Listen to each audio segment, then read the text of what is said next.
인사 나눌까요? 안녕하세요. 자, 오늘은 그 기출 문제이긴 한데 민법 총칙 부분에 해당되는 부분이에요.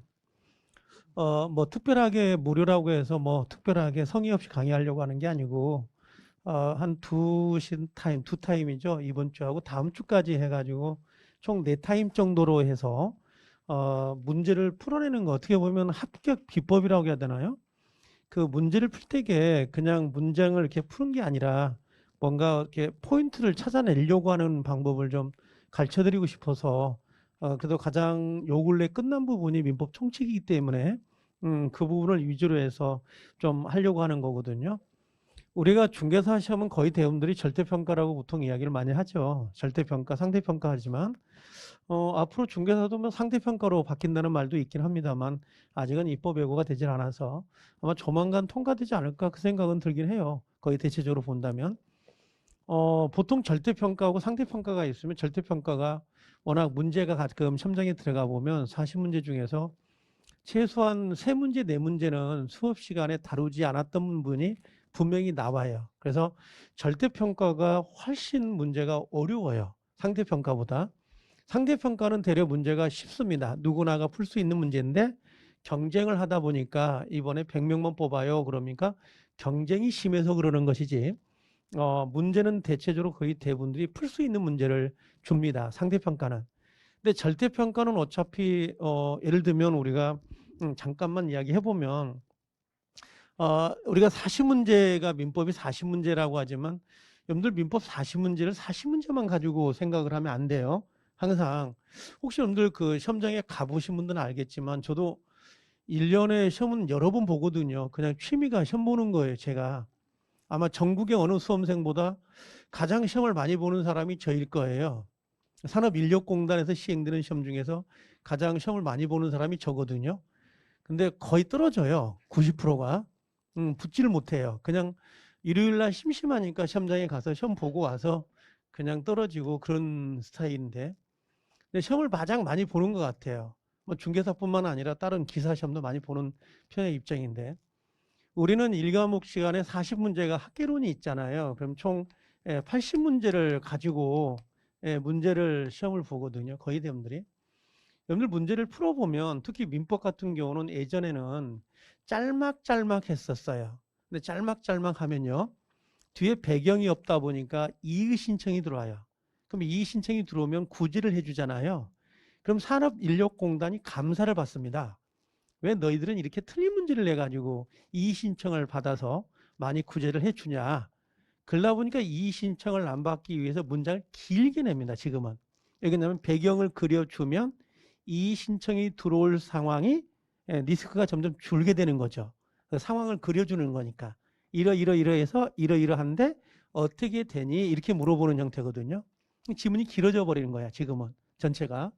근데 문제가 길 때 80문제 중에서 우리가 제가 문제를 풀어보면 5문제에서 6, 7문제 정도 풀잖아요. 문제가. 그럼 머리가 멍해져요. 집중력이 떨어지기 시작하거든요. 그러면 5문제만 곱하기도 오지선당이니까 이게 25개 지문을 풀었다는 말이잖아요. 지문 자체가. 근데 요걸 80문제, 40문제, 80문제를 다 미사하는 것까지 해서 총 100분이 주어진다고요. 100분이. 과연 100분 안에 40문제, 20문제씩인가요? 아니, 여기가 곱하기 오지선다형, 여기 곱하기 오지선다형이니까 총 400개 지문이잖아요. 이 400개 이 지문을 우리가 읽어요. 이걸 읽고 답을 찾아낸다, 해석을 하고. 이건 내가 봤을 때는 정말 무리수가 있는 시험입니다. 이게. 우리는 가장 기본 틀이 이거예요. 첫 번째가 보통 기본서를 읽기를 합니다.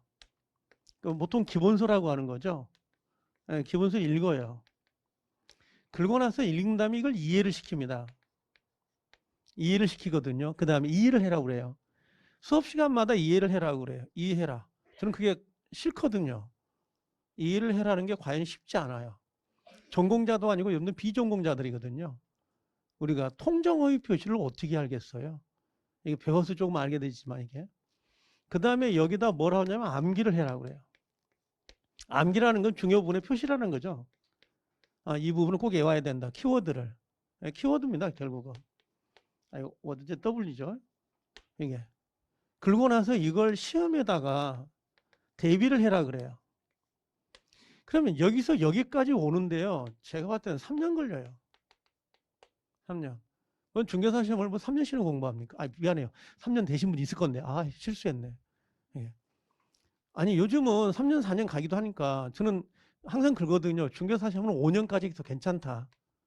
근데 5년 넘어가면 웬만하면 고민을 좀 해봐라. 그 이유가 뭐냐면요. 보통 시험에 떨어지는 이유가 거의 50점이에요. 떨어지는 사람들 거의 대부분들이 50점이거든요. 20문제, 22문제, 23문제. 조금만 힘을 내면 붙을 것 같거든요. 그러니까 다시 똑같은 반복을 합니다. 읽기, 그다음에 이해하고 암기하고 응용하죠.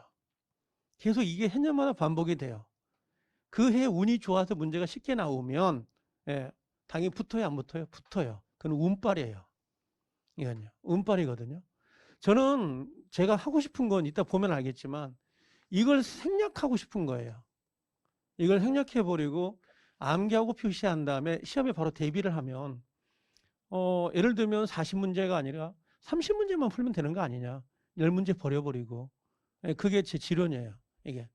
그러고 나서 나중에 합격한 다음에 자증을 받으면 그때 실무에 관련된 법을 뭐 민법을 더 하든지 세법을 하든지 공법을 하더라. 그렇게 하시면 되는 거고 이걸 내가 민법을 배워가지고 나중에 현장에 나가면 그래도 주택임대차 보호법이라도 상담을 할 줄은 있어야 되는 거 아닙니까? 이렇게 이야기하시는 분이 있는데 찡이 없는데 무슨 상담을 해? 찡이 없는데. 이게 찡부터 따는 게 가장 일단 기본이 돼야 될 것 같아요. 그래서 가장 먼저 할 건 기본서 읽기를 좀 생략하고 암기하면서 암기에다가 플러스해서 뭐예요? 조금 부족한 부분을 이해를 하는 거죠. 이렇게 해서 대비를 하는 게 가장 좋은 게 아닌가. 그래서 그 방법을 제가 좀 찾아드리려고 해요. 이 방법을. 이걸. 그걸 하나 좀 기억했으면 좋겠다라는 거고. 두 번째는 객관식 문제에서 가장 포인트가 뭐냐면요. 뭘 물어보는지를 몰라요. 수험생들이 답을 찾을 때 이 문제가 과연 내한테 뭘 물어보지? 뭘 물어본지를 모르는 거야.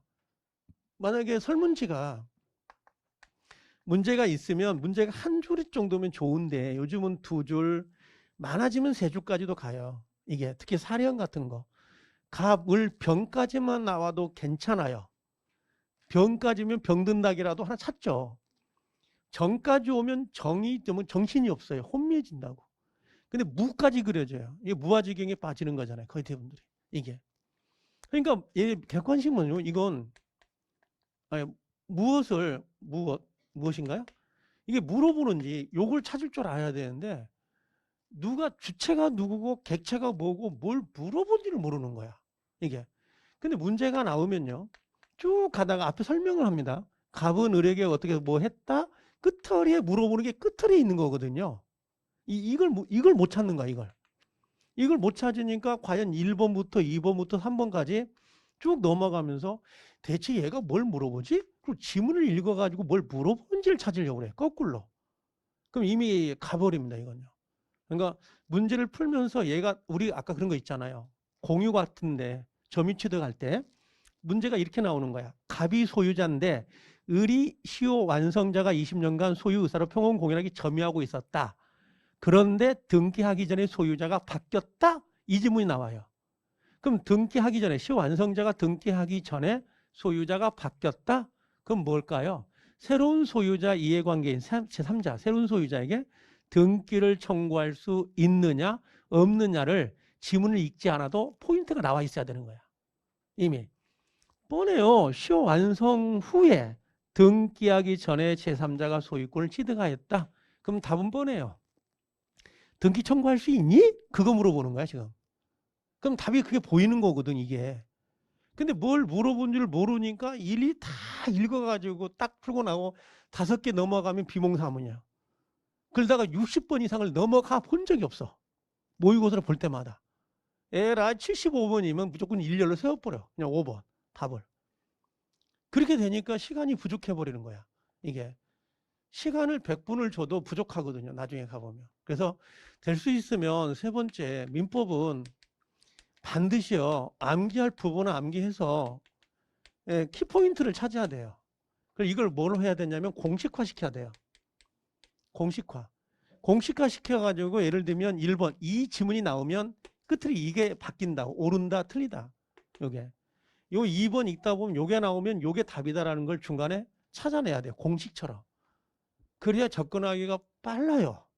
우리가 제가 이제 예를 든다면 아까 오전에도 우리가 유치권이 성립한 게, 자, 예를 들면 경매 개시 등기 이후에 유치권이 성립되었습니다.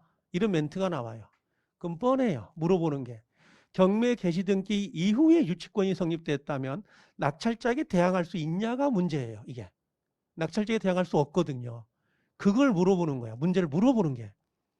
키워드는 그거야. 중간에 경매 개시 등기 끝허리 낙찰자에게 대항할 수 있다 없다가 글자가 바뀌는 거예요. 공식화 시켜가지고 그걸 기억해버리면 좋죠. 예를 하나 더 들면 유치권에서 채무자가 직접 점유해. 그럼 끝난 거야. 게임. 끝허리 유치권 성립하지 않는다. 제3자가 직접 점유해. 끝허리 유치권은 성립될 수 있다. 그렇게 공식처럼 들고 가야 돼요. 근데 그걸 일일이 다 읽어가지고 그걸 답을 찾아내려고 하면 이해부터 하세요. 언제 이해를 해요? 이거 고시 공부도 아니고. 이게 우리는 객관식 문제예요. 우리가 쓰는 게 아니라고. 2차 시험이 아니란 말이에요. 이건요. 논술형이. 그러니까 공식화 시켜가지고 그걸 외우는 게 가장 좋아요. 자, 제가 아직 설명 안 하고 문제를 보내드려 볼게요. 지금 여러분들이 가지고 있는 프린트가 이 문제일 거예요. 첫 페이지가. 총 제가 8개를 나눠줄 거거든요. 문제를 8개를 풀 거란 말이에요. 8개를. 근데 지금 요건 출제 빈도수입니다. 지금 제가 정리를 해드렸는데 해녀마다 문제가 나오는 거잖아요. 지금 33회까지. 근데 이게 두 문제가 포함되어 있어요. 하나가 하나가 여기 강행법규 요 문제 하나하고 요 문제입니다. 그럼 요 문제 하나가 있어요. 두 개로 나눠질 수가 있는데 이걸 한꺼번에 지금 넣어놨거든요. 참. 예를 들면 그냥 예를 들어보는 거예요. 지금 여기 무효인 것은 돼 있죠. 그죠? 문제가 무효인 걸 찾는 거야. 그럼 5개 중 4개는 유효인 거일 거고 하나는 무효인 것 거란 말이에요. 자, 밑에 한번 봐볼게요. 효력 규정이 아닌 것은 되어 있잖아요. 이게 뭐냐면 효력 규정이 위반되면 뭐가 되죠, 여러분들? 이따 이야기를 좀 해볼게요. 이게 무효란 말이에요. 그럼 무효가 아닌 거 그럼 반대니까 뭐겠어요? 유효인 걸 찾으라 그래요. 이게 지금 32회 때입니다. 이거는 33회 거고. 문제 패턴을 가만히 보시라는 거죠. 이걸 공식화 시켜놓지 않으면 문제가 생겨요. 이것도 놔두고. 볼게요. 29회도 무효인 걸 찾으라고 했죠. 그죠? 29회, 30회, 다음 중 무효가 아닌 거 똑같이 지금 문제 형태가. 이 형태가 계속 41번으로 배정이 돼요. 이 형태가 41번이나 42번으로 배정이 된다고. 그럼 이게 공식이 있습니까? 있어요. 공식이 있다니까. 자, 예를 들면 여기에 자 반복되는 걸 제가 보여드릴게요. 이따가 보여드리면 금방 알 건데 힘들어요? 제일 앞에 앉아가지고 한숨 쉬면 저는 지금 이게 아직 안 나와서 한 2주 정도 가야지 목이 회복될 것 같은데 지금 여기 보면 여기 중개사 보인가요? 여기 직접 거래한 거? 보이죠? 자, 공인개업중개사가 중개의뢰인과 직접 거래했다라고 돼 있는데 여기도 하나 있을 것 같아요. 여기도 하나 있죠? 어디가 있나? 1번 있나 보네요. 그죠? 보인가요? 반복되거든. 얘가 있고 여기도 있어요. 그죠? 이렇게 같은 내용이 계속 반복이 되는 거야. 그 문제를 같이 모아놓고 보면 그게 보이는데 기출문제를 풀 때에 따로따로 풀어요. 그게 안 보이는 거야. 공식이. 그래서 그 공식을 좀 여러분들 느껴보라는 것 때문에 이걸 내가 마련해 놓은 거거든요. 자, 그럼 잠깐 가볼게 이제. 지금 요게 제 마스터북이거든요. 요게 마스터북인데 자, 가지고 있으면 보고요. 안 가지고 상관없어요. 안 봐도 됩니다. 아까 그 문제를 풀려면 요 문제를 풀어야 돼요. 이 내용을 알아야 풀거든요. 자, 제가 한번 설명을 잠깐 하고 문제를 풀어드릴게요. 지금 제가 문제를 풀려고 하는 건 문제만 풀려고 하는 게 아니고 내용이 어느 정도 되어 있어야, 암기가 되어 있어야 그걸 응용하는 걸 보여주고 싶은 거거든요. 지금 제가 요걸 생략하고, 그죠? 요걸 암기한 다음에 요걸 제가 공식을 보여드리고 싶은 거예요. 지금 제가 보여드리고 싶은 것은, 전달하려고 하는 것은, 자, 그냥 수업 시간이라고 보시면 돼요. 뭐 새로운 게 있는 게 아니에요. 단지 여러분들이 실천을 하느냐, 실천을 안 하느냐의 그 문제인 것이지. 이게 제가 아들하고 군대가 있으니까 가끔 통화를 해봅니다. 아들하고 거의 매일 하긴 한데, 내가 보면 말은 유창해요. 유창한데 스스로가 행동을 안 해요. 액션을 취하지 않으면 결과를 만들어낼 수가 없는 거거든요. 자, 이번 주하고 다음 주까지 8문제를 풀 건데 8문제면 거의 100% 나와요. 민법 총칙에. 이대로 나옵니다. 거의. 이게. 자, 어떤 거냐면 우리가 갑이라는 사람하고, 안 적어도 돼요. 자, 을이라는 사람하고 매매계약을 체결할 거예요. 그럼 매매계약은 법률행위라는 거잖아요. 법률행위. 그죠? 안 적어도 됩니다. 1억에 매매계약을 할 거예요. 그럼 매매계약은 당사자 합의에 의해서 이루어지는 거니까 얘를 우리가 다른 말로 법률행위를 한다 이렇게 이야기를 해요. 그러면 매매가 성립되려면, 법률행위가 성립되려면 성립 요건이란 걸 갖춰야 돼요. 모든 성립 요건이. 자, 첫 번째, 갑이 있어야 되고 을이 있어야 됩니다. 갑과 을이 없으면 계약을 할 수가 없는 거니까 이걸 우리가 뭐라고 하죠? 당사자가 있어야 돼요. 반드시. 예, 두 번째는 뭐가 있어야 되냐면 집을 사고 팔고 매매 대금을 주기로 약속을 하잖아요. 그럼 이걸 우리가 뭐라고 하죠? 이걸 목적이라 그래요. 목적이 있어야 됩니다. 세 번째는 갑이라는 사람이 을한테 내 집을 살래요? 이렇게 물어보는 거 있죠. 이걸 우리가 청약이라 하고, 을이 그러겠어요? 라고 하는 걸 우리가 뭐라 그래요? 예, 승낙 이렇게 이야기하죠. 이걸 우리가 뭐라고 하죠? 의사표시가 있어야 돼요. 그래서 모든 법률행위는 당사자, 목적, 의사표시가 있어야 되는데 이걸 시험을 내진 않습니다. 이걸 쌀데기 없이 외우지 마시고, 자, 목적이에요. 자, 목적인데 목적은 첫 번째 쓰지 않아도 돼요. 먼저 확정이 되어 있어야 돼요. 뭘 이행할 건지 확정. 그 다음에 실현 가능성이 있어야 되고, 그 다음에 적법해야 돼요. 목적이. 적법. 그 다음에 사회적으로 타당성이 있어야 된다 이렇게 이야기를 하거든요. 근데 해년마다 배정되는 문제가 요 적법성하고 사회적 타당성이에요. 두 개가 문제가 배정이 되는데 하나 물어봅시다. 그냥 상식이에요. 추리닝이 있고 집 앞에서 소주 한 잔 먹으면서 그냥 다룰 수 있는 토크예요. 자, 감남이 유부남입니다. 근데 배우자 있는 자가 이 을려가 있다 그랬죠. 을려가 예뻐요? 예뻐요. 예뻐야 돼요. 그냥 예쁘면 안 돼요. 예뻐요. 근데 유부남이, 요 갑이 얘한테 뭐라고 했냐면 내가 집을 하나 줄 테니까, 증여 줄 테니까 나오고 첩계약을 맺자 이렇게 이야기를 합니다. 첩계약이요. 그랬더니 을려가 비시 웃으면서 오빠 그럴게 그래요. 자, 그러면 첩계약은 성립이 됐나요? 안 됐나요? 잘 생각해봐. 성립이 되려면 세 가지를 갖추면 돼. 형식적으로 정해져 있는 거라고. 감남과 을려가 있어요. 당사자. 자, 목적은 집을 주고 얘는 동거계약을 맺는 거잖아. 목적 있죠? 청약과 승낙을 했죠. 그렇게 할래? 그렇게 할게. 그럼 첩계약은 성립이 된 거야? 안 된 거예요? 성립이 됐다는 전제에서 출발을 해요. 아, 첩계약 나쁜 새끼. 왜 이게 유효야? 이게 어떻게 성립된 거야? 그러면 안 된다고. 감정에 휩싸이면 안 된다고. 그러면 확 당사자 있고 목적 있고 의사 표시가 있잖아. 법이 요구하는 것대로. 그래서 성립은 된 거죠. 그럼 이때 성립이 된 상태에서 뭘 따지는 거예요? 유효인지 무효인지를 따져요. 성립이 되지 않았다면 유효 무효를 논할 이유가 없는 거잖아요. 성립이 됐다는 전제에서만 유효다 또는 무효다 이걸 따지는 거거든요. 그럼 이때 성립한 이후에 요걸 따지는 거야. 확정이 되어 있냐, 가능하냐, 적법하냐, 사회적 타당성이 있느냐, 이걸 따지는 거거든요. 자, 그럼 적법성에서 가져와 볼게요. 적법은 요게 있어요. 자, 법 규정이라는 게 있죠. 우리는 법치국가니까 법으로 다 규정이 돼 있다고. 이러이러한 행위에 해당이 되면 무효, 이러이러한 행위에 해당되면 유효, 취소, 이런 논리가 정의되는데, 이 법규범은 두 개로 나눠줘요. 안 적어도 됩니다. 하나가 뭐냐? 하나는 의무규정이라고 할까요?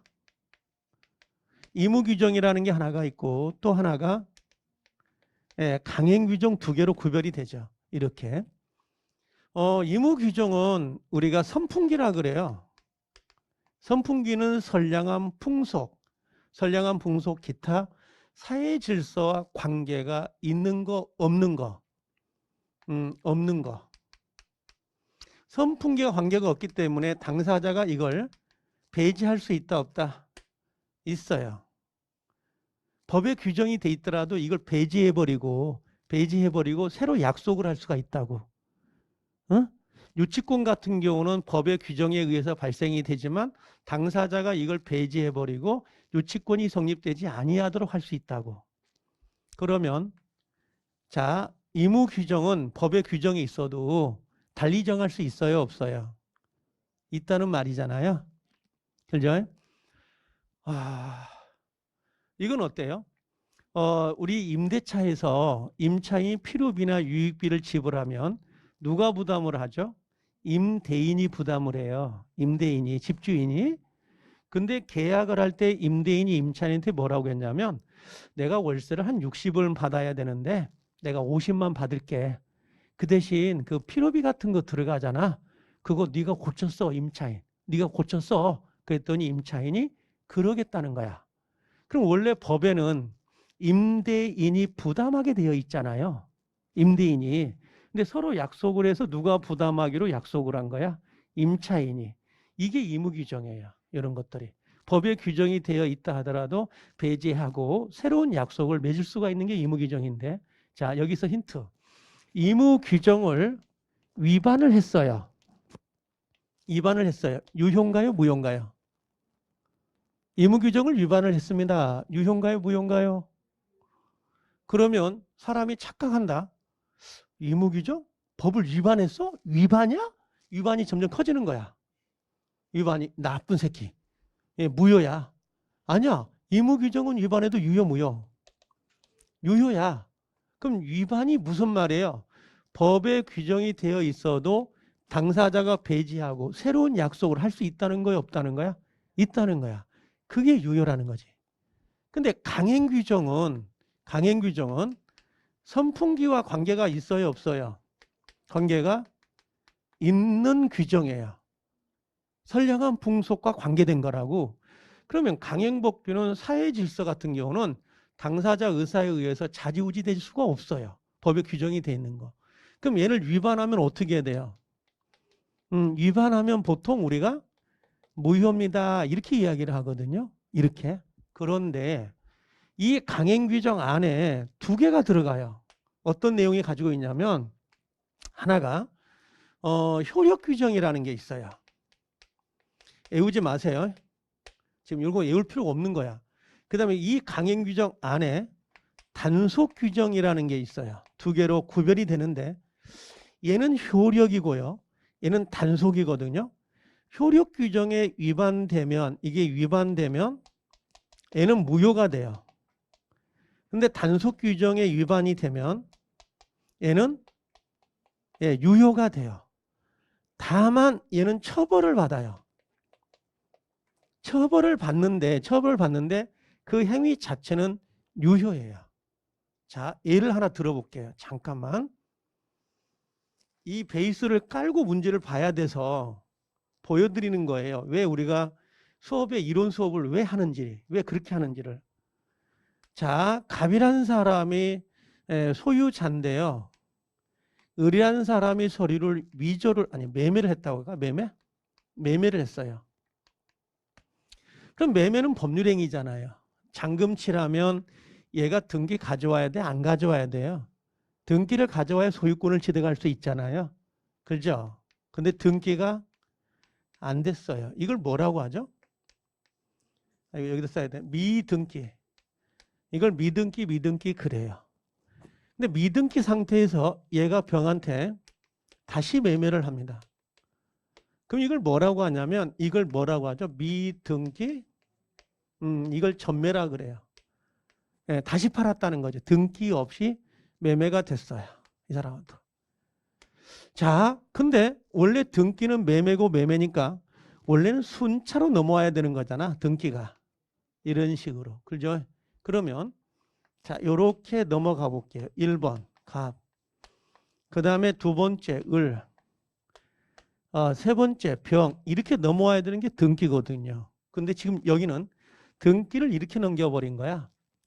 다이렉트로. 이렇게. 그럼 이걸 우리가 뭐라고 하죠? 이렇게. 1번의 갑. 그 다음에 2번에 누구로 넘어가요? 병으로 넘어간 거야. 이렇게. 그럼 이걸 이 중간자 이쪽이 을 중간자를 뭐 했다는 거야? 예, 중간자를 생략하고 등기가 이루어졌다 이런 의미예요. 그렇죠? 그럼 자, 중간 생략 등기가 들어온 거잖아. 이게 중간 생략 등기야. 그럼 등기가 들어온 거죠. 그럼 중간 생략 등기를 하는 이유는 뭘 것 같아요? 을이 세금을 포탈할 수가 있다고. 세금을 다이렉트 넘어가니까. 그러면 중간 생략 등기 이 등기를 왜 순차로 하지 않고 중간을 생략했으니까 이걸 무효로 하고 다시 돌려서 순차로 등기를 받아갖고 오라라고 하면 어차피 그 자리잖아요. 그죠? 이걸 우리가 뭐라고 하냐면 순차로 넘어가도 소유자가 병이고 중간을 생략해도 어차피 뭐예요? 병이야. 그럼 이걸 우리가 뭐라 그러죠? 이걸 실체 관계에 부합된다라고 해요. 이렇게. 원래 갈 사람한테 간 거다. 그럼 굳이 이 등기를 무효로 할 필요 없이 등기 자체는 뭘로 가는 거야? 유효로 가는 거고 얘를 처벌하자. 세금을 포탈할 목적이 있었으니까 이런 것을 우리가 단속 규정 이렇게 이야기를 해요. 그럼 단속 규정은 위반이 되더라도 사법상은 뭐가 되는 거야? 유효가 되지만 처벌을 받아요. 그럼 여기에 해당되는 애들은 뭐야? 전부 다 유효인 거고 여기에 해당되면 뭐가 되는 거죠? 무효인 거죠. 그렇죠? 그럼 우리 시험에서 41번을 물어볼 때는 항상 이 유효냐 무효를 물어볼 때 이 문제를 물어보는 거야. 이것도 강행규정은 강행규정인데 얘는 유효란 말이죠. 그러면 자, 약속. 강행규정을 위반하면 뭐가 된다 그랬죠? 무효라고 했죠? 그럼 보통 통례적으로 강행규정은 누구를 말하는 거예요? 효력규정을 지칭한다 이렇게 보시면 돼요.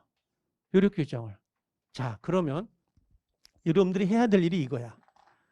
자, 이제 여기는 마스터북인데 여기 오시면 여기 보니까 뭐라고 했냐면 제가 써볼게요. 효력규정 보이죠? 이렇게. 효력규정은 지금 요것은 혹시 마스터북을 가지고 계시면 페이지 수가 몇 페이지예요? 19페이지에 있는 거네. 19페이지. 아니면 아까 제 문제집 있잖아요. 여기 문제. 여기 볼게요. 요 문제 여기다가 여기 마스터북 여기다가 써놔도 돼요.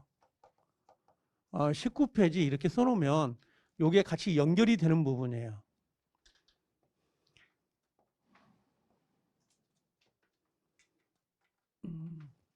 자, 다시 한번 와보면 나중에 이제 수업 나갈 때는 이걸 가지고 이야기를 하니까 금방 알 수가 있는데 자, 여기 보면 효력 규정이라고 되어 있잖아요. 효력 규정을 뭐라고 되어 있어요? 위반했죠. 그럼 유효인가요? 무효인가요? 얘는 무효가 돼요. 그럼 아까 우리 문제 잠깐 봤죠. 유효인지 무효인지를 찾아라고 할 때 이걸 섞는 거야. 이걸 밑에 거하고. 그럼 여기 보면 요건 여러분들 기억하셔야 돼요. 중개보수 한도 초과했던 거 기억나요? 여러분들? 예를 들면 100만 원을 받아야 되는데 120만 원을 받은 거야. 그럼 20만 원 초과한 거죠.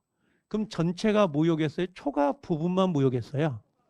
초과 부분만. 왜 그러냐면 일한 값은 받아야 될 거 아니에요? 그래서 여기 보면 초과하는 과정에서 무효가 되는 거죠. 이건.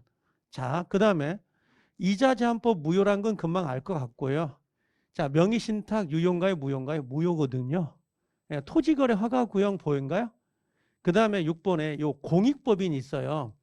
학교 같은 경우는 공익법인인데 운동장을 팔아먹고 싶은 거야. 운동장을. 그럼 반드시 주무관청, 교육부 장관의 허가를 받아야 되는데 허가 없이 기본 재산을 처분해버리면 얘는 무효가 돼요. 이건요. 그러면 공무원이 국가 취득하는 거 있죠. 여기서 하나, 그 다음에 둘, 그 다음에 요건 토지거래 허가는 누가 봐도 무효거든요. 얘하고 여기 정도만. 자, 요 정도만 모았어요. 지금 한쪽으로. 모았죠. 그러고 나서 밑에 한번 봐볼게요. 자, 단속 규정에 해당되면 뭐라고 돼 있냐면 단속 규정은 자, 위반하면 뭐라고 돼 있어요? 유효, 무효? 유효예요. 근데 처벌은 받아요, 안 받아요? 받아. 그럼 여기에 있는 건 다 유효라는 거잖아. 그죠? 그러면 중간생략 등기 동그라미 쳐요. 중간생략 등기는 나중에 물권법에 가면 여러 번 반복하거든요. 두 번째 볼게요. 미등기 전매 행위 있죠, 여러분들. 그 미등기. 아까 미등기 전매. 미등기 전매도 하면 돼, 안 돼? 안 돼요, 원래. 요거. 그러니까 무허가 음식점은, 여러분들 무허가 음식점에서 음식 먹으면 밥값 내야 돼, 안 내야 돼요? 내야 되죠. 근데 그 업주는 처벌을 받아야 안 받아요? 받아요. 아, 여러분들 밥 맛있게 먹고 나서 무허가구나. 저 갈게요. 가버리면 돼, 안 돼요? 안 된다니까. 후라이팬으로 맞아 뒤진다니까요. 돈 주라 안 주라? 줘야 돼. 근데 처벌은 받는다 이 말이에요. 그 다음에 여기 전매회 요거 하나 체크. 그 다음에 요거 동그라미 쳐놓으세요. 6번이요. 요 중개인과 직접 거래하는 행위 있죠. 이건 중개사법 시간에도 배울 거예요. 이건 처벌은 받아요. 이게 처벌이 어떻게 되는지 혹시 아세요? 나중에 한번 배울 거예요. 뭐 몇 년 기간에 과태료 얼마 이렇게. 근데 그 거래 행위는 유효, 무효? 유효라는 거예요. 그게 거래 행위는. 그 다음에 요것도 체크요. 등기 원인 허위 기재라는 게 무슨 말이냐면 여러분들 아버지가 아들한테 재산을 물려주고 싶거든요. 아버지가. 자, 아들한테 재산을 물려주고 싶어요. 그럼 보통 증여를 하는 거잖아요. 보통. 그렇죠? 근데 증여를 하면 증여세가 비싸 안 비싸? 비싸. 그래서 뭘로 감추는 거야? 매매로 등기 원인을 허위로 기재한 거야. 그래도 증여로 넘어오나 매매로 넘어오나 갈 사람한테 간 거잖아요. 등기 자체는 유효, 무효? 유효라는 거야. 등기 자체는. 이게 그래서 허위 등기 원인. 그 다음에 공인중개사 자격이 없는 자가 우연히 일해란 말 보이죠? 일회성 보인가요? 우연찮게 그냥 소개를 해줬는데 소개비를 받은 거예요. 이건 유효다, 무효다? 이건 전부가 유효예요. 전부 유효. 우리 시험에서는 요거 딱 한 번 나왔어요. 근데 중개사법 시간에 아마 이게 2번인가 3번 나왔다고 할 거예요, 아마. 이게. 그러면 여기에 있는 건 뭐가 전체가 뭐예요, 지금? 유효, 무효? 유효. 자, 혹시 이거에다가 여러분들 나중에 혹시 이거 마스터북이요? 요거 있잖아요, 요 책. 제가 페이지수를 보여드릴게요. 아직 넘기지 마세요. 여기에다가 여러분들이 기억을 하면 더 좋은 게 어떤 거냐면 무효 사유를 하나 기억하는 거예요. 여러분들 60페이지 한번 봐보세요. 그 마스터북 60페이지. 60페이지 볼 수 있나요? 그럼 거기에 보면 무효 사유라는 게 하나 보인가요? 60페이지 제일 위에 상단 부분에 보면 보이죠? 마스터북에. 그 무효 사유까지 같이 기억을 하고 계시면 되는데 제가 써볼게요. 여기다가. 자, 1번. 같이 섞이거든요. 그게. 첫 번째는 뭐라고 되어 있냐면 원시적 불능이 있어요. 원시적 불능은 우리가 말하는 강행법규가 아닌데도 불구하고 무효란 말이에요. 불능. 두 번째는 누가 있냐면 의사무능력자. 의사무능력자. 그냥 써볼게요. 8가지니까. 세 번째는 뭐가 있어요? 반사의 질서. 반사의 질서. 이건 바로 설명을 할 거고. 그 다음에 네 번째는 뭐가 들어오나요? 불공정. 그 다음에 다섯 번째는 강행법규. 여기 강행법규는 여기 단속 규정을 말할까요? 효력 규정을 말할까요? 효력 규정을 의미하는 거야. 효력 규정을. 강행법규. 그 다음에 6번째하고 7번째 보면 뭐가 있나? 불법 조건 보이죠? 그럼 7번째는 비진이가 있고요. 상할수. 그럼 8번째가 통정허위 표시거든요. 그러면 요게 보통 무효사유예요. 순수한 우위의 무효사유인 거고, 여기는 강형복귀 해당이 돼서 무효인 거고, 얘는 단속 규정에 해당되더라도 유효인 거고요. 자, 이제 이게 머릿속에 있다는 전제 이제 됐죠? 이거 무슨 내용인지는 알아요? 몰라요, 여러분들? 무허가 음식점, 전매행위, 미등기 전매 전혀 몰라. 근데 이게 무효고 이게 유효사라는 걸 알거든요. 자, 문제를 한번 봐보세요. 문제를 이제. 지금 내용을 알려주려고 하는 게 아니에요. 이 내용을 내가 지금. 제 뜻이 지금 전달이 잘 되면 좋을 것 같은데, 여러분들한테. 전달이 별로 안 되죠. 점심 먹고 와가지고 졸립죠. 그죠? 예. 옷을 벗어요. 자, 지금 여기 무효인 거 이렇게 보이잖아요. 지금 이게 몇 번이었냐면, 무효인 거 33회 때잖아요. 작년에. 거의 앞에 들어와요. 41번, 42번으로. 그럼 아까 여기 중개사, 중개 의뢰인과 직접 체결했다라는 거 보이죠? 그럼 여기가 포인트예요. 이게 키워드라고. 이게. 두 번째, 우연히 일회성 보인가요? 두 번 나왔네. 그러면 이제 우리 시험에. 우연히 일회성. 아줌마가 방 구하려고 하는데요. 그랬다고. 근데 내 친구 집에 빈 방이 있습니다 하고 우연찮게 중개사 자격이 없는 사람이 소개를 시켜준 거야. 그 수수료를 주는 거야. 그럼 이건 업으로 하는 거예요? 우연히 한 거예요? 우연히. 그럼 이건 위반이 되지 않는다. 유효다라고 하는 거예요. 자, 그 다음에 이건 나중에 반사실서와 연결되는 건데 민사사건이 포인트예요. 민사사건 동그라미 성공부수거든요. 자, 형사사건에 성공부수라는 게 있어요. 국가의 형벌권을 변호사가 좌지우지할 수 없다는 거거든요. 만약에 누군가가 찾아왔어. 형사사건으로. 그럼 내가 뭐라고 하냐면 내가 변호사인데 당신을 집행유예로 빼줄 테니까 성공하면 내 통장에다가 한 1,000만 원 더 주세요. 성공하면 집행유예로 빠져나오면 한 돈 1,000만 원 더 주세요 하고 약속을 한 거야. 그래 버리면 변호사가 국가의 형벌권을 좌지우지하는 거와 마찬가지예요. 그렇지 않아요? 분명히 판사가 사실관계를 확인한 다음에 유죄 판결을 내리는 건데 변호사가 당신을 집행유예로 빼줄 테니까 한 돈 1,000만 원 더 입금해 주세요 라고 하는 것은 변호사 개인이 국가의 형벌권을 좌지우지한다는 것과 같은 거라고. 이건 무효인 거야. 그런데 민사사건은 국가의 형벌권하고는 아무 관계가 없어요. 그래서 이 민사사건의 성공보수는 유효예요, 무효예요? 유효가 되는데 이게 다른 게 뭐였냐면 형사사건이에요. 형사사건의 성공보수는 유효, 무효? 얘는 무효가 되는 거야. 이렇게. 하나만 기억하면 돼요. 하나만 포인트를 잡아가지고. 자, 다시. 이 4번은 뜬금없이 4번이 나왔어요.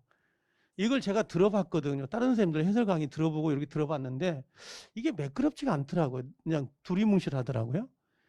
매도인이 실수로 보인가요? 상가 지역을 그보다 가격이 비싼 상업지역이라고 칭하고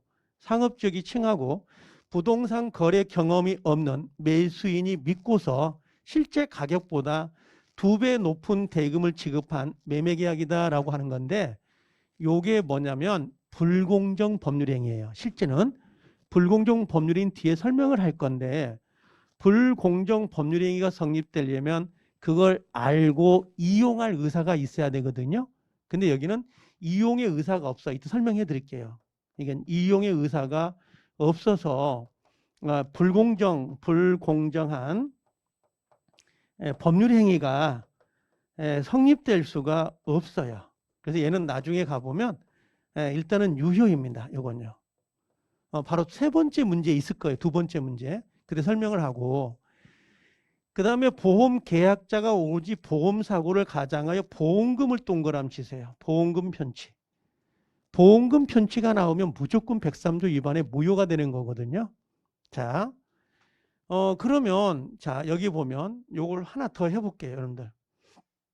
이걸 안 하고 가려고 했는데 안 하니까 이게 답이 잘 안 보이는 눈이 뻥한가 봐요. 자, 요건 지금 체크했죠. 자, 조금만 참아보세요. 혹시 여기에 마스터북에 보면 요 부분이 하나 있을 건데 여기가 페이지 수가 여기 페이지 24페이지에 있는 부분이거든요. 나중에 꼭 요걸 한 권은 사세요. 뭐 별로 비싸지도 않는데 웬만하면 반사의 질서인데 여기 반사의 질서 해당되는 거 보이죠? 103조 해당되는 거, 103조 해당이 안 되는 거 이렇게 되어 있거든요. 자, 요게 만약에 올해 시험에 나오면 41번, 42번 정도로 원래 들어가야 돼요. 작년에 문제가 배정이 안 됐어요. 42번으로. 자, 요거 하나 봐드릴게요. 너무 무리수가 있나 이게? 아직 이론이 안 된 상태라 이게. 자, 요렇게 한번 해볼게요. 두 개를 내가 예를 들어 볼게요. 이게 제가 그린 그림인데 이게 안 맞을 수도 있어요. 그래서 뭐 댓글은 저는 사양합니다. 예, 강행법규를 위반하는 경우가 있어요. 강행법규는 효력 규정을 의미합니다. 단속 규정 말고. 그 다음에 여기서 이렇게 103조로 가볼게요. 이게 103조 위반이 됐어요. 이렇게. 그러면 강행법규 위반이 되면 유효인가요? 무효인가요? 무효. 예, 103조 해당이 되면 유효인가요? 무효인가요? 무효예요. 둘 다 무효거든요. 자, 여기서 한번 해볼게요. 자, 무효의 효과가 뭘까요? 무효 효과. 여기는 우리가 배웠으니까 그래도 무효의 효과가 뭐가 있을 것 같아요? 자, 무효에 해당이 되면 당연히 효력이 발생이 돼야 안 돼요? 안 되죠. 그러면 이행 전입니다. 이행 전이면 이행할 필요가 있나요? 없나요? 이행할 필요가. 이행할 필요가 없어요. 이행 안 해도 됩니다. 근데 이행 후라고 할까요? 이행 후. 이행 후에는 어떻게 될까요? 당연히 원인이 없어진 거니까 돌려줘야 돼? 안 돌려줘야 돼요? 부당이득 반환의 효과가 발생이 돼요. 자, 우리가 그 이론 시간에 무효가 되면 무효의 3대 원칙이 있었어요. 혹시 기억날까요? 무효의 3대 원칙. 미안스럽다 정말. 자 이게 괜히 점심 먹고 요지랄 하자고 해서 내가 참 무효가 되면 무효 효과 3대 원칙이 있어요. 하나가 뭐죠? 처음부터 뭐가 돼요?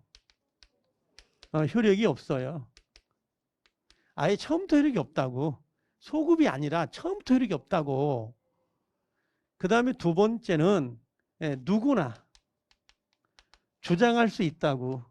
누구나 주장할 수 있다고. 세 번째는 언제나 효력이 없어요. 언제나. 시간이 흐른다고 해서 얘가 치유가 돼서 유효가 되진 않아요. 언제나 효력이 있다 없다? 효력이 없어요. 이게 무효의 3대 원칙이고 반드시 기억을 하고 계셔야 되는 부분이에요. 자, 그러면 이행 전이면 이행할 필요가 있어요? 없어요? 없고. 이행 후에는 부당이득, 원인이 없으니까 부당하게 이득을 본 건 어떻게 돼요? 돌려줘야 된다고. 그러죠? 그죠? 자, 근데 이 무효의 원칙이 이건데 얘가 103조는 이게 적용이 안 돼요. 이게 특칙을 뒀거든요. 자, 어떤 특칙을 줬냐면 자, 갑이라는 사람이 있고 을이라는 사람이 있어요. 둘이 첩계약을 맺을 거고 첩계약을 맺으면서 집을 주기로 약속을 했습니다. 그래서 간략하게 이야기해 볼게요. 집을 줬어요. 그러면 당연히 이 첩계약은 어디에 무효인 거야? 무효거든요. 이게 첩계약은 무효죠. 일부일체제니까. 그럼 당연히 무효인데 이 무효는 사회 질서를 문란하게 하는 무효예요. 손가락질 받을 짓이라고. 그럼 무효가 돼서 103조 해당이 돼서 무효가 됐죠. 그럼 무효가 됐으니까 이행 후잖아 지금. 이행 후에 무효가 된 거죠. 그럼 집이 다시 돌아와요. 돌아오면 감남은 이 집을 가지고 다시 병녀한테 첩계약을 맺자 하면서 집을 줬다가 다시 한 몇 달 지난 다음에 무효인지 알지? 하고 다시 돌려받아. 또 그럼 또 이 집을 가지고 정려에게 첩계약을 맺으면서 줬다가 무효인지 알지? 하고 돌려받아. 그러면 결국은 이 무효의 원칙인 부당이득 반환 원칙을 적용해버리면 단속이 되겠어요? 안 되겠어요? 안 된다는 거야. 줬다 뺐고 줬다 뺐고 줬다 뺐고 하니까. 그래서 여기는 뭐가 적용이 되냐면 불법 원인 급여라는 게 적용이 돼요. 이 불법 원인 급여는 특칙이야. 반환 청구할 수 있어요? 없어요? 쌍방이 없어요. 746조에다가 불법을 원인으로 해서 급여한 것은 쌍방 모두가 쌍방이 반환 청구할 수 있다 없다? 없도록 되어 있어요. 이게 103조만이 가지고 있는 특칙이에요. 이게. 자, 그러면 여기 불법이란 단어가 나오잖아요. 이 불법은 누구를 말하냐면 103조를 말하는 것이지 우리가 통례적으로 쓰는 불법, 위법, 적법, 예를 말하는 게 아니에요. 이 불법은 103조를 말하는 거예요. 103조를. 그럼 103조에 해당이 되면 자 봐요. 강행법규에 해당이 되면 무효죠. 보인가요? 조금만 참아봐요. 금방 시험에 온다니까. 10월 29일, 28일 날. 농담 아니에요. 정말 금방이에요. 민법이요. 이 공식을 내가 가르쳐 주려고 하는 이유가 가장 미련 곰탱이가 뭔지 아세요? 읽고 끊임없이 읽어. 끊임없이 읽고 끊임없이 이해를 하려고 그래. 왜 그러지? 왜 그러지? 그 친구 합격 못해요. 중개사 합격 못한다기보다 이번에 나 50점 맞았는데요. 항상 시험에 재도전하는 사람들이 거의 대부분이 50점이에요. 조금만 하면 될 것 같거든. 조금만 하면 될 것 같아. 근데 3년 했는데 안 됐어. 그럼 공부 방법을 바꿔야지. 3년 했는데 안 되면 공부 방법이 잘못된 거지. 그걸. 똑같아. 작년이나 올해나 시험 문제 풀어내는 거, 딱 어디 가면 딱 멈추는 거. 그죠? 이게. 자, 강행법규에 해당이 되면 얘는 무효잖아. 그럼 반환 청구가 돼야 안 돼요? 된다고. 눈만 떠, 눈만. 된다고. 여긴 103조 해당이 됐지. 그럼 여기는 반환 청구가 돼, 안 돼? 안 된다고. 그렇죠? 그럼 여기는 뭘까? 노란색, 하얀색 섞여. 여기 요 부분. 여기는 뭘 것 같아요? 자, 문제를 내볼게요. 103조는 강행법규에 해당이 되지 않더라도 103조 위반에 무효가 되는 경우가 있다 없다? 있다. 여기는 강행법규에 해당이 되는데 103조 해당이 안 돼. 잘 봐봐요. 그렇죠? 근데 여기는 강행법규에 해당이 되면서 103조도 해당이 돼. 그럼 시험장에 이 지문이 나온다. 103조는 반드시 강행법규에 해당이 되어야 103조의 적용을 받는다. OX? X라고. 강행법규와 103조가 포함되는 관계도 있지만 포함이 안 되는 경우도 많은 거예요. 이게. 그럼 여기 해당되는 애들은 반환 청구가 돼, 안 돼요? 안 되는 거고, 이 강행법규 위반되면 반환 청구가 돼, 안 돼? 이건 되는 거라고. 그럼 여기 해당되는 애와 해당 안 되는 애를 구별해 놔야 돼요. 그렇지 않겠어요? 그럼 여기에 해당이 돼 버렸어. 예를 들면 여기에. 자, 여기 해당이 된 거야. 103조에. 그럼 반환 청구 안 되지. 얘는 유효인가요? 무효인가요? 이건 무효인데 반환 청구가 안 되는 거라. 근데 여기는 103조 해당이 안 되죠. 반환 청구할 수 있죠. 그럼 여기는 유효인가요? 무효인가요? 유효인 경우도 있고 무효인 경우도 있는 거야. 그럼 포커스는 뭐냐? 반환 청구가 되느냐 안 되느냐의 차이점이에요. 이게. 그럼 여기 해당되는 것들은 반환 청구가 안 되지. 무효들이니까. 여기는 반환 청구를 할 수 있다 없다? 있다. 근데 유효인 경우도 있고 무효인 경우도 있거든. 여기 보면 여기 나중에 봐보세요. 아직은 잘 안 보일 건데 여기 명의신탁은 유효일까 무효일까? 무효야. 명의신탁은. 근데 103조 아니죠. 그럼 반환 청구가 돼, 안 돼? 된다는 의미예요. 이게. 하나 더 해볼게요. 여기 여러분들 여기 통정의 표시 보이죠? 유효인가요? 무효인가요? 여러분들 무효야. 당사자는 언제나 무효. 근데 반환 청구가 돼, 안 돼? 되는 거야. 그러니까 무효인데도 반환 청구가 되는 경우고, 여기는 전체가 무효인데 반환 청구가 안 되는 거고, 두 개가 구별돼 있는데 이걸 지금 외워야 됩니까? 라고 묻는다면 지금 못 외워요. 근데 반복이 된다? 봐봐요.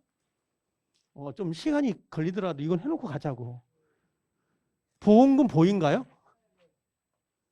이 보험금을 부정취득할 목적으로 보험에 가입해놓고 자기 스스로가 손을 잘라버려. 그 손가락질 받을 짓이죠. 이 스스로가 보험에 가입하는 거잖아. 그리고 보험금을 편취할 목적으로 그리고 자기 스스로가 자상을 한다니까? 아니, 생각하지 말고 보험금 보면 103조 위반이다 아니다. 위반이에요. 무효라고. 그 다음에 범죄 행위를 하지 않는 조건으로 대가를 지불해요. 범죄는 누구나 범하지 않는 게 정상인데 당신이 범죄를 범하지 않으면 내가 1억 주겠습니다. 나 살려주면 내가 1억 더 줄게. 가끔 드라마에 보면 나오잖아요. 그렇죠? 범죄를 범하지 않는 조건으로 대가를 지불한다. 범죄를 범하지 않는 대가. 자, 동기의 불법인데 표시된 동기의 불법. 나중에 봐드릴게요. 윤락행위. 이런 것들. 도박 채권 같은 경우는 유효인가요? 무효인가요? 당연히 무효거든요. 도박은. 자, 그 다음에 끝털이에 적극 가담이란 글자가 나오면 이건 103조 위반이 돼요. 나중에 보여드릴게요. 이게. 그 다음에 과도한 위약벌 보인가요? 자, 위약벌. 형사사건에 아까 성공보수 보이죠? 민사사건의 성공보수는 유효란 말이야. 형사사건의 성공보수는 무효가 되는 것이고, 그 다음에 변호사 아닌 자가 소송을 대리해요. 변호사 아닌 자가 소송을 대리한다 그러면 변호사가 싫어해요. 이거 판사들이. 무효. 공무원에게 뇌물을 주면서 부정청탁을 해요. 아니, 느껴보라고, 느껴만. 허위 진술을 해. 경찰서 수사기관에. 그리고 그 진술의 대가로 뭔가 돈을 받아. 아니면 진짜 증언을 해주면서 교통비를 받거나 식사비를 받는 건 좋은 건데 그걸 초과해서 받아. 내가 한번 나가서 증언해 줄 테니까 한 번 나갈 때마다 5천만 원씩 줘. 5천만 원씩 줘. 라고 하는 증언, 초과 이익을 요구하는 것들. 진정서를 제출한 다음에 취하는 조건으로 금품을 요구하는 경우가 있어요. 이런 것들은 전부 다 103조 위반에 무효가 돼요. 자, 다시 가볼게요. 공무원에게 부정청탁을 합니다. 유효인가요? 무효인가요? 무효. 보험금을 편취합니다. 유효, 무효. 허위 진술합니다. 유효, 무효. 도박 채권을 변제합니다. 유효, 무효. 무효죠. 적극 가담합니다. 무효.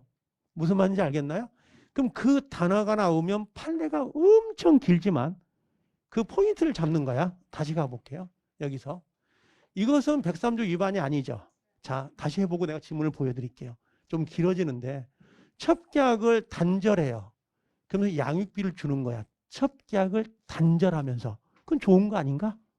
끝내면서 본처야 기분 나쁘겠지만 그죠? 첩계약을 단절한다는 건 사회 질서를 이젠 문란한 걸 해소하려고 하는 거잖아. 나중에 본 수업 때 제가 설명해 드릴게요. 지금은 보시라고.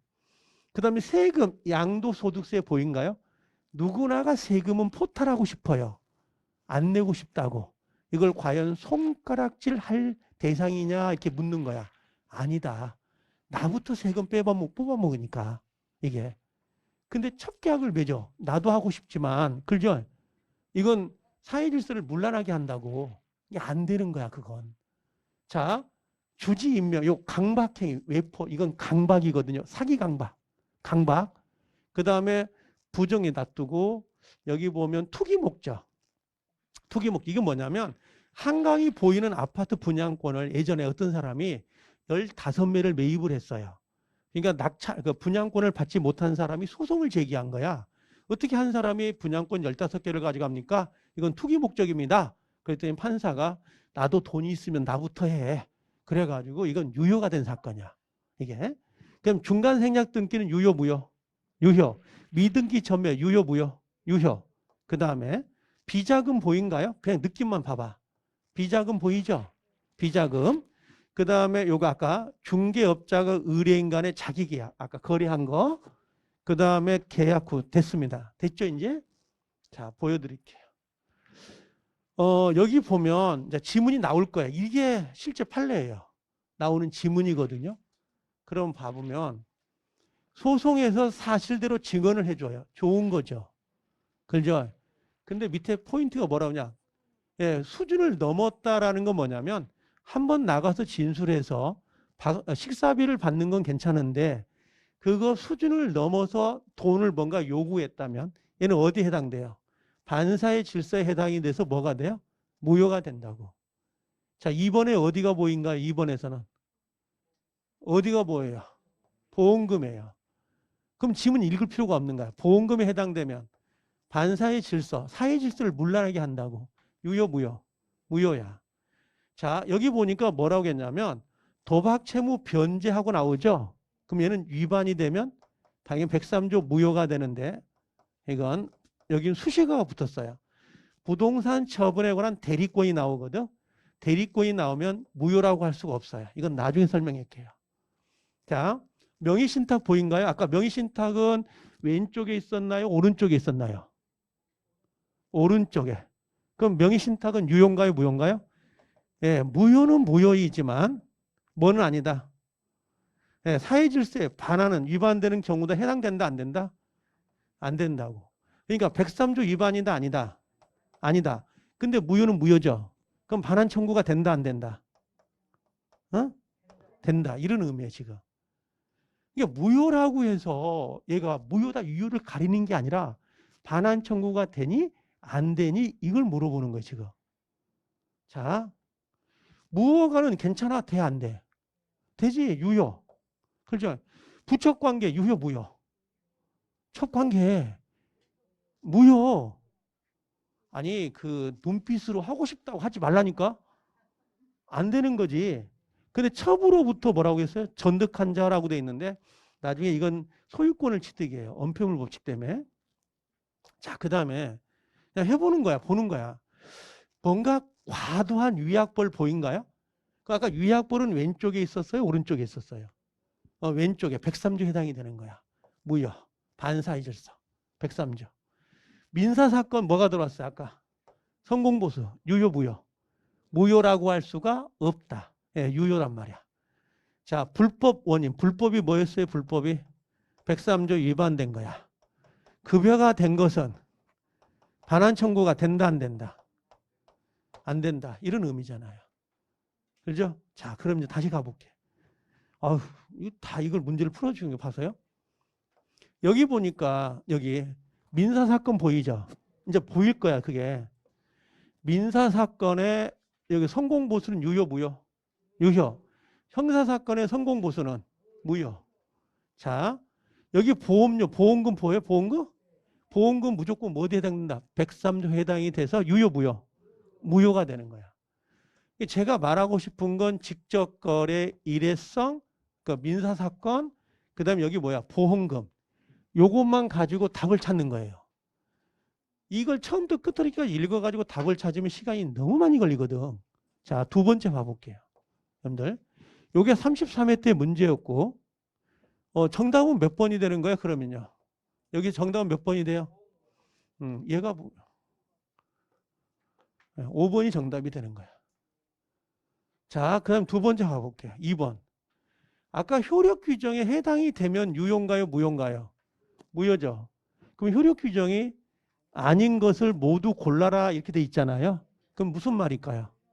오케이. 유효인 것은 이 말과 같은 거야. 무엇을 물어본 줄 찾아야 되니까. 그럼 첫 번째. 중간 생략 등기는 유효였나요? 무효였나요? 얘는 유효죠. 중간 생략 등기. 유효. 두 번째. 직접 거래 보인가요? 포인트? 직접 거래. 그럼 유효, 무효? 유효. 그렇죠? 그 다음에 밑에. 개업중개 법령익성 중개보수 초과했네. 중개보수를 초과했다고. 그럼 초과 부분이 무효야? 전부가 무효야? 초과 부분만. 초과 부분만 예, 무효가 된 거죠? 그럼 지금 뭘 찾으라는 거야? 유효인 거. 이건 두 개는 유효고 얘는 뭐야? 예, 무효가 되겠네. 이렇게. 보이신가요? 아니 지금 제가 답을 찾으라는 게 아니에요. 지금 뭘 하고 뭘 해야 되는지를 알려드리는 거야. 지금 공식처럼. 자, 그럼 답은 몇 번이야 여기는? 4번. 이게 4번이네.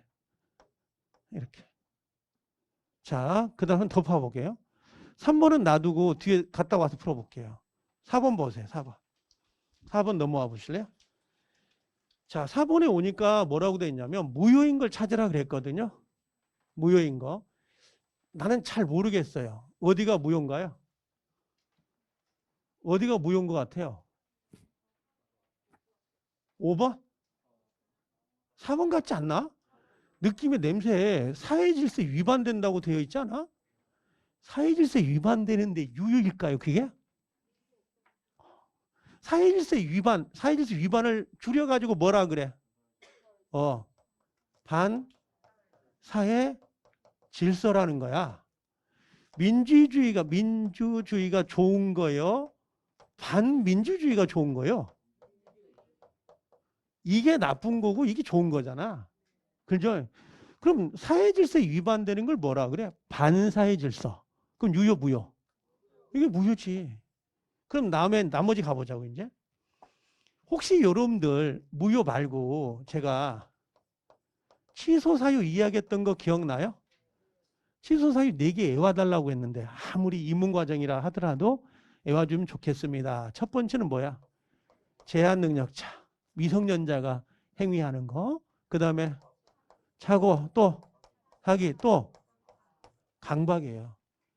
얘들은 일단 유효잖아. 4가지. 그럼 공지해봐. 차고 들어왔네. 여기 차고 들어왔고. 여기 기망행위가 뭐야? 기망이. 기망행위로 체결한 교환계약. 기망. 이게 뭐냐고? 사기. 사기. 공통점 보여요? 보이지 않아요? 그럼 나머지 4개는 뭐라는 거야? 4개는. 유효인데 얘는 뭐 할 수 있다?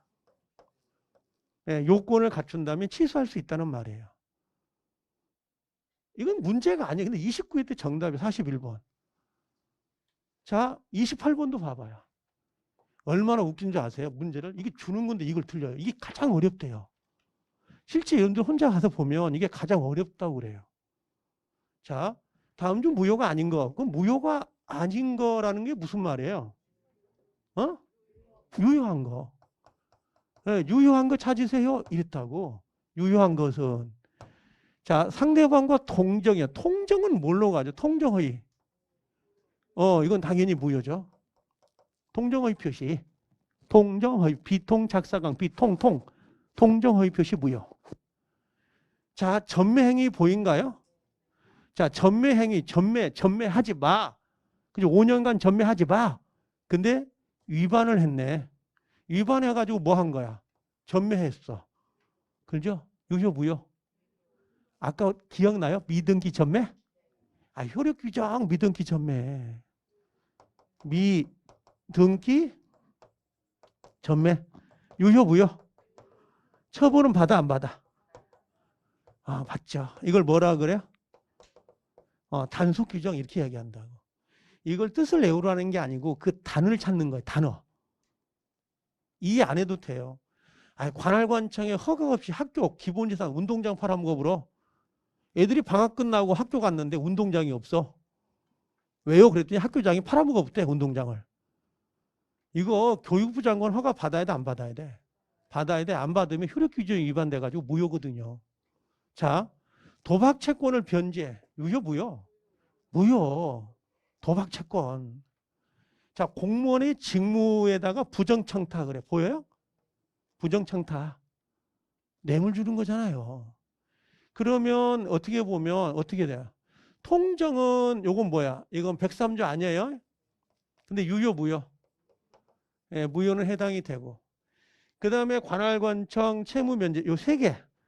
요건 103조 해당이 돼서 나중에 가면 무효가 돼요. 이 3개는. 3, 4, 5는요. 그 다음에 얘는 전매행위는 유효라고 단속 규정이니까. 이렇게.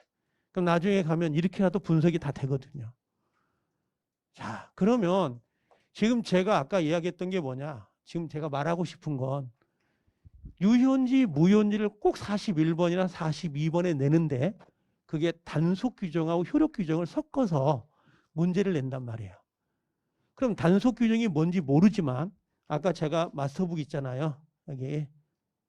여기다가 아이고 여기 아니야? 여기 요 단속 규정에 해당되는 거 있었죠 아까.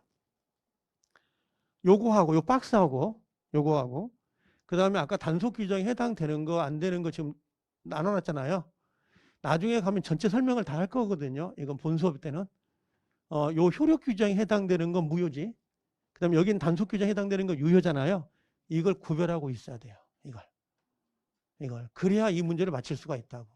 근데 이 문제를 보면 거의 대부분들이 문제가 해년마다 문제가 배정되고 있긴 해요. 이게 33회 때, 32회 때, 31회 종합 문제, 그다음에 29회, 그다음에 28회 이렇게 계속 문제가.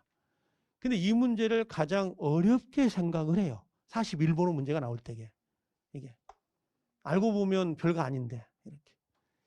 자, 갔다 오면 바로 연결해 가지고 쉬는 시간 갔다 오면 이걸 바로 풀어드릴게요. 갔다 한번 와보세요. 쉬는 시간.